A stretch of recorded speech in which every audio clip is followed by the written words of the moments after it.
La dernière fois, j'étais en train de faire du tri et je me suis rendu compte à quel point cela pouvait être vraiment puissant et libérateur. Je vous explique tout ça dans cette vidéo.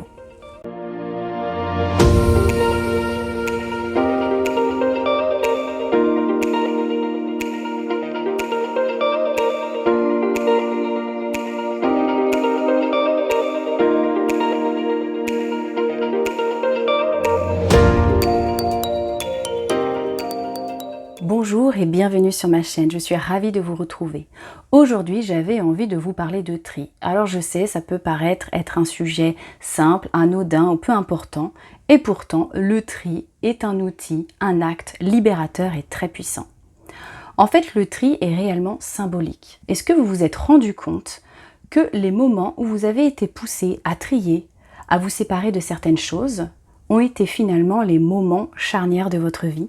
Effectivement, on est souvent amené ou poussé à trier lorsque l'on déménage, ou après une rupture douloureuse ou une rupture tout court, après un changement de vie ou au cours d'un changement de vie, un changement de goût, un changement de style quand on s'est enfin trouvé, ou quand on a eu envie de plus de place, qu'on a eu un sentiment d'encombrement, et même lors de prise de conscience pendant un parcours de développement personnel. J'ai une cliente qui, au cours de son accompagnement avec moi en hypnose, a eu des moments où elle s'est sentie poussée à faire du tri et à se séparer de choses qui ne lui appartenaient pas ou plus. Pourquoi? En fait, c'est très intéressant. Car lorsque votre énergie intérieure change, que vous faites du tri à l'intérieur de vous, c'est-à-dire que vous faites le tri et vous vous séparez de certaines croyances limitantes, d'émotions, de blocages ou de peurs, et bien en fait, ça peut aussi se refléter à l'extérieur, dans votre vie, à l'extérieur de vous, dans votre vie physique, dans votre lieu d'habitation, dans votre espace de vie. Car tout part de vous en premier. Tout part en premier de l'intérieur de soi. Donc lorsque vous faites du ménage à l'intérieur de vous, vous avez des prises de conscience, alors pendant un parcours de développement personnel ou pas, parce qu'on peut aussi avoir des prises de conscience dans sa vie de tous les jours comme ça peut susciter aussi de vouloir que son intérieur soit en diapason avec ce que l'on ressent à l'intérieur de soi, et donc de se libérer de certaines choses. Et moi je trouve que c'est intéressant, même s'il y a certaines personnes qui le font naturellement, qui vont en fait faire du tri naturellement, je trouve ça intéressant de le faire en conscience et de faire cet exercice régulièrement. Car bien souvent, on fait du tri une fois tous les X années, comme je vous disais, si par exemple on déménage ou si on a un changement de vie. Mais ça peut être intéressant de le faire de manière assez régulière. Parce que en fait, le tri, ça a vraiment un pouvoir symbolique très fort. Ça permet de faire de la place pour pouvoir accueillir de nouvelles choses. Alors, de nouvelles choses dans votre lieu de vie, parce que quand vous faites de la place dans vos placards, vous avez plus d'espace pour pouvoir accueillir de nouveaux vêtements ou de nouvelles choses qui correspondent mieux à vos goûts de maintenant, à vos énergies de maintenant. Mais c'est exactement la même chose à l'intérieur de vous. Et en fait, je trouve que ça peut être intéressant de faire du tri lorsqu'on se sent pas bien justement, que l'on se sent mal, que on a une baisse de morale, une baisse d'humeur, peut-être une petite phase de déprime. Parce que ça va vous permettre de vous redonner une dynamique, de vous redonner un nouveau souffle et peut-être vous débarrasser de certaines choses qui vous alourdissent, qui vous encombrent, pour refaire circuler les énergies et remettre un peu de renouveau. En fait, c'est simple, je voulais vous donner cette image. Alors c'est l'image du vase. Vous pouvez imaginer un vase physique comme vous pouvez imaginer un vase à l'intérieur de vous. Et en fait, imaginez que ce vase est plein, à ras-bord, alors on va dire d'eau trouble, parce qu'il y a des croyances, il y a des peurs, il y a des émotions bloquées, il y a plein de choses.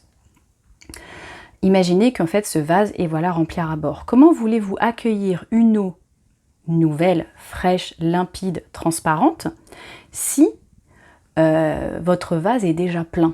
Si votre vase est déjà rempli à ras-bord, il va bien falloir le vider pour pouvoir mettre de l'eau fraîche à l'intérieur. Le tri, c'est ça en fait, c'est vider son vase, vider ce qu'on a à l'intérieur de soi qui nous sert plus, qui nous encombre, qui nous tire vers le bas, qui nous pèse, pour pouvoir remplir son vase de nouvelles opportunités, de nouvelles relations, peut-être un nouveau travail, de nouvelles croyances aidantes, de nouvelles choses, de nouvelles énergies, de nouvelles capacités, etc., etc. Donc c'est vraiment ça en fait. C'est en fait pouvoir vider son vase qui est plein pour accueillir des choses qui sont en lien avec votre énergie actuelle et qui vont pouvoir se manifester dans votre vie.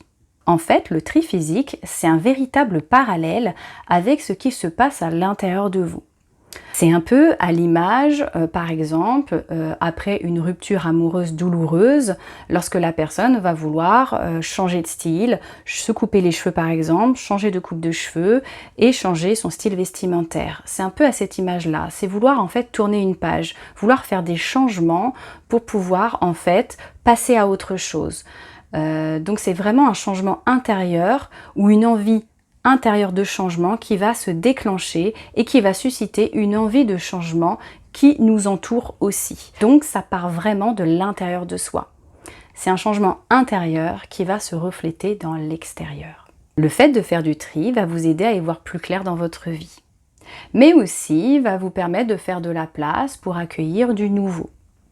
Ça va vous permettre aussi de savoir lâcher certaines choses qui sont reliées au passé, que vous ne voulez pas ou que vous ne voulez plus. À faire de la place et à vous aider à mieux réfléchir, à mieux vous concentrer, par exemple.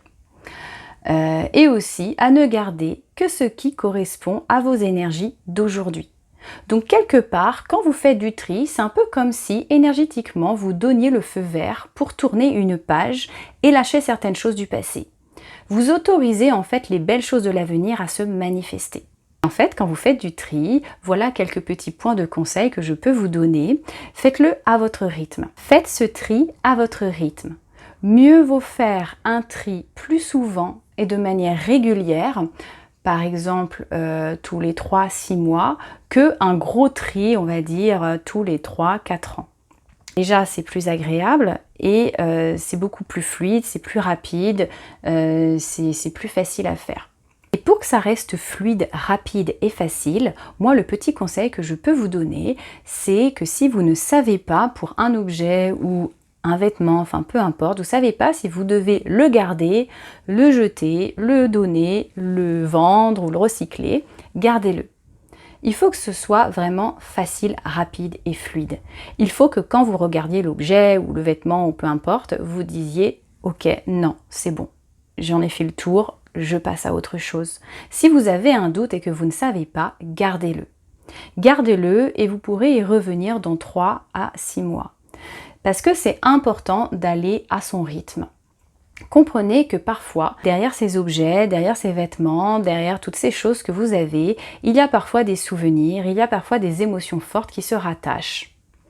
Donc le but, ce n'est pas de se torturer intérieurement, c'est d'aller à son rythme et surtout de respecter ce rythme et de respecter aussi vos émotions à ce moment-là. Donc, ce n'est pas anodin. Si cet objet, vous n'arrivez pas à vous en séparer, vous pouvez vous poser la question « Pourquoi je n'arrive pas à m'en séparer de cet objet? Qu'est-ce qui me rattache à cet objet? Quels sont les sentiments, les émotions ?» Et du coup, essayez d'apporter plus de conscience par rapport à ça. Mais vous ne forcez pas à vous séparer de cet objet si ce n'est pas le bon moment pour vous. C'est pour ça que c'est bien de faire du tri de manière régulière pour en fait checker tous les 3 mois si vous pouvez justement vous séparer de certains objets que vous avez gardés jusqu'à présent peut-être et qui peut-être ne vous servent plus, et de vérifier si maintenant vous pouvez vous en séparer pour alléger votre intérieur, alléger votre espace et peut-être passer à autre chose. Et accueillir du nouveau dans votre espace. Ce que je voulais aussi souligner et qui me paraissait très important, c'est que pour moi le tri n'est pas anodin. C'est un vrai processus de libération, il faut être prêt, il faut savoir vous donner le temps.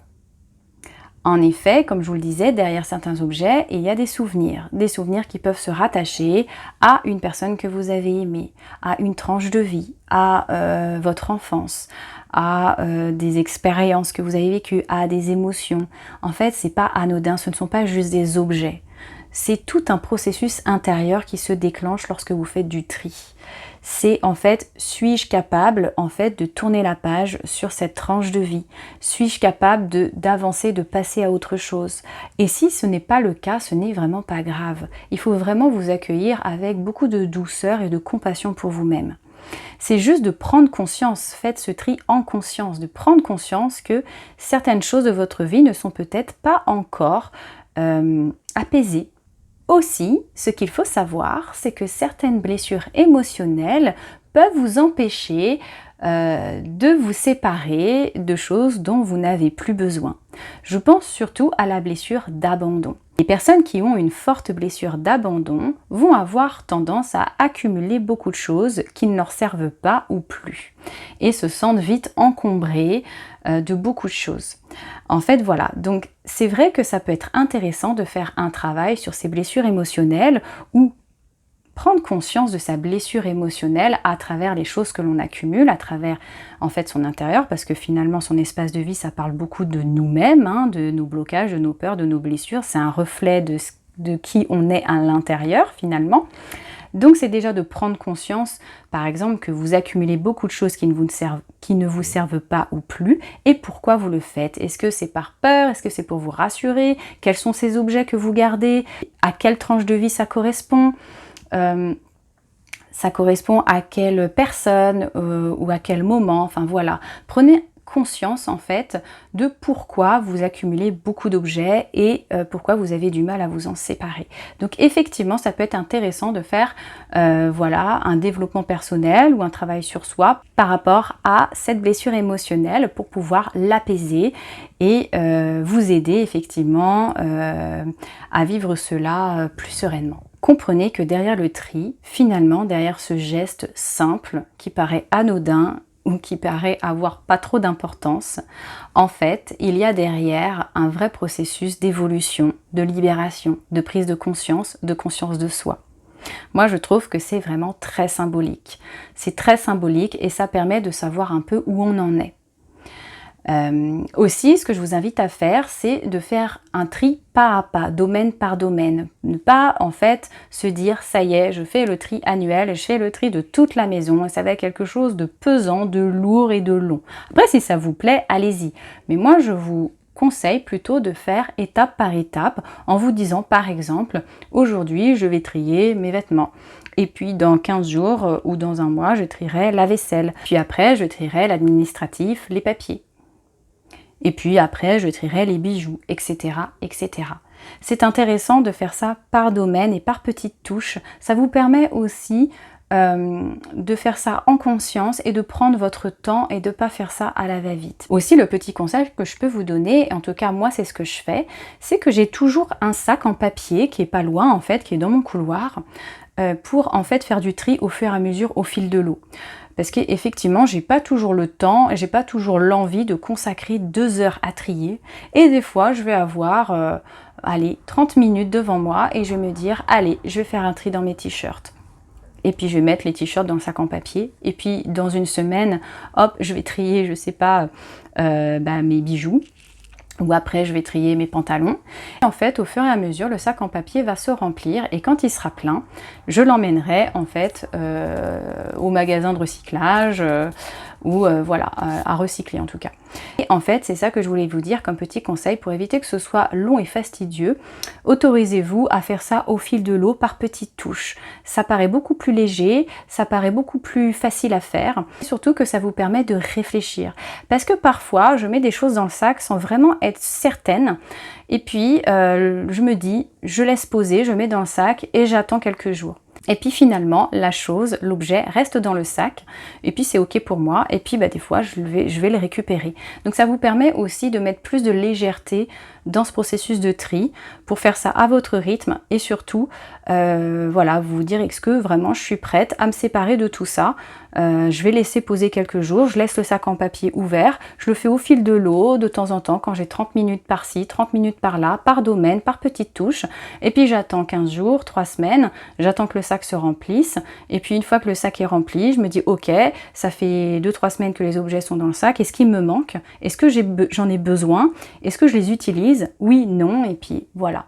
et puis vous pouvez passer au recyclage. Mais en tout cas, voilà, je trouve que c'est une méthode qui est plutôt allégeante, qui est plutôt facile, rapide et fluide, et ça permet vraiment de faire plus d'espace dans votre intérieur, à l'intérieur de vous, mais à l'intérieur aussi dans votre espace de vie.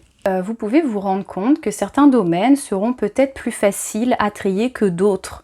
Un peu à l'image des objets que je vous disais tout à l'heure, où il y a certains objets, ça va être plus facile que d'autres. Bah, des fois, c'est carrément des domaines où vous allez vous dire, en fait, voilà, enfin, j'arrive pas du tout à trier mes bijoux.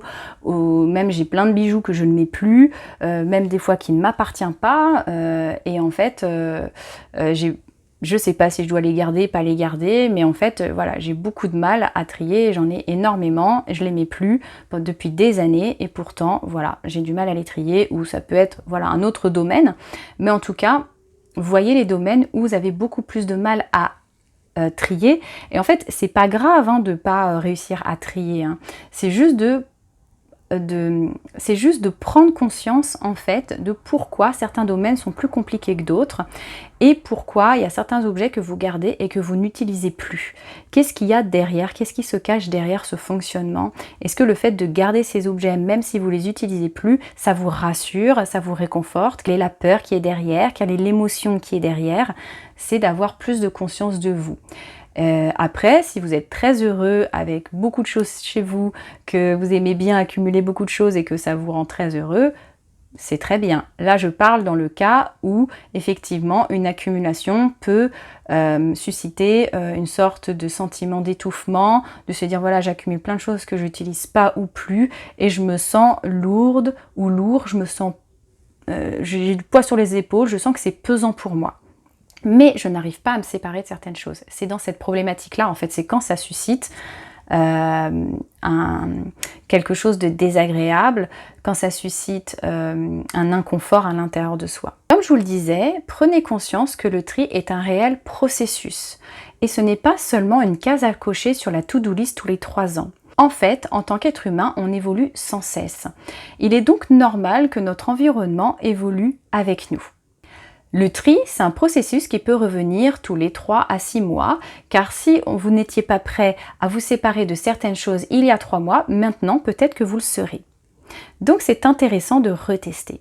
C'est un petit peu à l'image comme vous libérez par exemple de certains poids familiaux, de certains poids mentaux, de certains poids émotionnels. C'est un processus qui peut prendre du temps et surtout qui peut se faire étape par étape, car une véritable libération intérieure va se produire.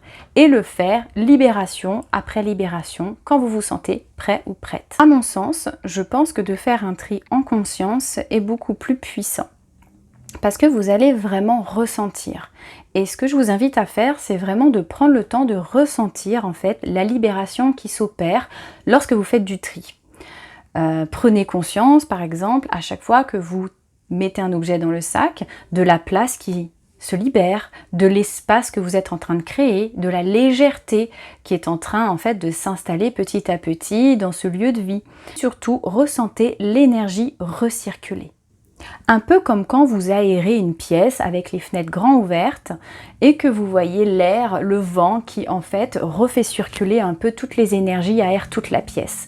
Bah là c'est exactement la même chose. Ressentez que en faisant du vide quelque part, en vous séparant de certaines choses dont vous n'avez plus besoin, ressentez en fait les énergies recirculer à l'intérieur. Et surtout, ressentez cet espace disponible pour accueillir vos énergies propres. Ressentez en fait vos énergies recirculer, que ce soit à l'intérieur de vous, mais que ces énergies puissent aussi s'exprimer dans votre espace de vie, parce qu'il y a plus d'espace, il y a plus de place. Laissez-les s'exprimer et peut-être que vous pouvez aussi par exemple accueillir plus de concentration, plus de capacité, plus de vitalité, plus d'entrain, plus d'intuition, plus de créativité, plus d'idées. Voyez un peu l'espace que vous avez créé et voyez un peu toutes ces capacités qui n'avaient pas l'espace pour s'exprimer, ressentez-les en fait se libérer et s'exprimer. Voilà, c'est tout pour moi. Merci beaucoup d'avoir regardé cette vidéo jusqu'au bout. N'hésitez pas à la liker, à la partager, à la commenter. Et moi, je vous souhaite une bonne soirée, une bonne journée et je vous dis à très bientôt pour de prochaines vidéos. Merci beaucoup. Ciao, ciao.